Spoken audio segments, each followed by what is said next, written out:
Saluti, gli onori di casa, passo a lei la parola e grazie dell'ospitalità. Vai. Buongiorno e benvenuti alla tappa conclusiva di questa mostra itinerante, fortemente voluta dal Presidente Luca Zaia, che ringrazio, a testimonianza della sua ormai ben nota sensibilità. A tutte le autorità e le associazioni presenti, al dirigente scolastico, agli insegnanti e a tutti voi va il saluto e il ringraziamento della nostra amministrazione comunale. Ringrazio il Teatro Stabile del Veneto che ha realizzato questo progetto, il cui spirito non è certamente quello di festeggiare la fine della pandemia, che di fatto non è ancora terminata, ma di dare voce a bambini e adolescenti che forse più di altri hanno risentito della forte limitazione di libertà a cui siamo stati tutti costretti negli ultimi anni.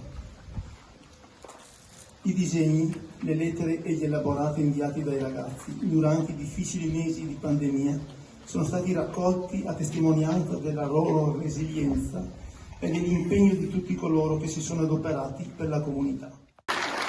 Prego, buongiorno e benvenuti. Buongiorno a tutti e benvenuti.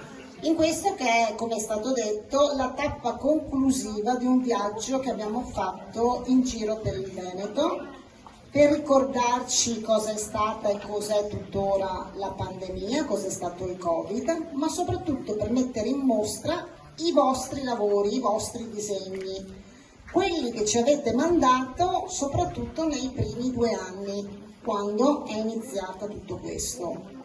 E ci fa molto piacere, io porto i saluti del Presidente Zaia, che oggi non è potuto essere qui perché era impegnato da un'altra parte, ma ci teneva molto ad esserci e mi ha chiesto di portare a tutti voi i suoi saluti. Abbiamo voluto fortemente che questa mostra itinerante, che vuole mettere in evidenza tutti i lavori che ci avete mandato, tutti quei disegni colorati che vediamo, insomma, che ci hanno riempito il cuore durante i giorni più difficili, quando noi eravamo lì a Marghera, che cercavamo di capire cosa succedeva, come ci dovevamo comportare, e i vostri disegni colorati, le vostre frasi di speranza, di ottimismo, ci hanno dato la forza per andare avanti e per continuare a lottare contro questo virus che ci ha sconvolto la vita, no? Ci ha cambiato un po' la vita, l'ha cambiata soprattutto a voi.